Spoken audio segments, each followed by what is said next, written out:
So ನಾನು ಇವಾಗ wheel ಚೇರಿಂದ retro scooter ಅಂದರೆ ನಮ್ಮ ಸ್ಕೂಟಿ ಹೇಗೆ ಶಿಫ್ಟ್ ಆಗೋದು ಅಂತ ಹೇಳಿಕೊಡ್ತೇನೆ ಆಯಿತಾ.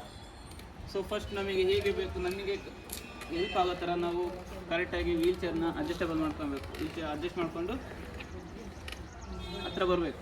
ಸೊ ಹತ್ರ ಬಂದಮೇಲೆ ನಾವು ಮಾಡಿಫೈ ಮಾಡಿಲ್ಲ ಅಂತ ಹೇಳಿದ್ರೆ ಡೈರೆಕ್ಟಾಗಿ ಸೀಟಿಗೆ ಶಿಫ್ಟ್ ಆಗ್ಬೋದು. ಸೊ ಇದು ಮಾಡಿಫೈ ಆಗಿದೆ. ಸೊ ಯಾಕಂತ ಹೇಳಿದ್ರೆ ಕೆಲವರಿಗೆ ಟ್ರಂಕ್ ಬ್ಯಾಲೆನ್ಸ್ ಇಲ್ಲ. ಸೊ T4 T3 ಈ ಥರ ಇಂಜುರಿ ಇದ್ದರೆ ಸೊ ಅವರಿಗೆ ಕೂತ್ಕೊಂಡು ಓಡಿಸ್ಲಿಕ್ಕೆ ಆಗೋದಿಲ್ಲ. ಸೊ ಅವರಿಗೆ ಈ ಥರ ಮಾಡಿಫೈ ಮಾಡಬೇಕಾಗ್ತದೆ, ಗೊತ್ತಾಯ್ತಾ.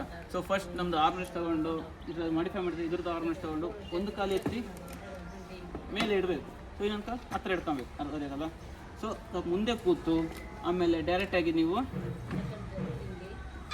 ಬೈಕಿಗೆ ಶಿಫ್ಟ್ ಆಗುವಂಥದ್ದು, ಗೊತ್ತಾಯ್ತಲ್ಲ. ಸೊ ಆಮೇಲೆ ಈ ಕಡೆ ಕಾಲು ಎತ್ತಿ ಮೇಲೆ ಇಟ್ಕೊಳ್ಳುವಂಥದ್ದು, ಇಟ್ಕೊಂಡು ಹೋಗುವಂಥದ್ದು.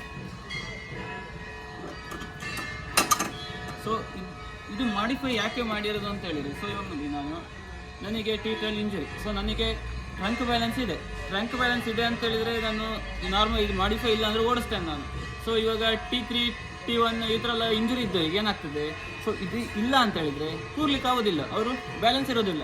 ಸಡನ್ನಾಗಿ ಬ್ರೇಕ್ ಹೊಳಿತು ಇಲ್ಲ ಶಿಫ್ಟ್ ಬಗ್ಗೆ ಆ ಸೈಡಿಗೆ ಬಿದ್ದು ಸೊ ಆ ಪ್ರಾಬ್ಲಮ್ ಆಗ್ತದೆ. ಸೊ ಅದರಿಂದ ಇದು ಮಾಡಿಫೈ ಮಾಡಿಕೊಂಡು ಇಲ್ಲಿಂದ ಇಲ್ಲಿಗೆ ಒಂದು ಹಗ್ಗ ಕಟ್ಕೊಂಡ್ರೆ ಅವರಿಗೆ ಯಾವುದೇ ಥರ ಸಮಸ್ಯೆ ಇರೋದಿಲ್ಲ.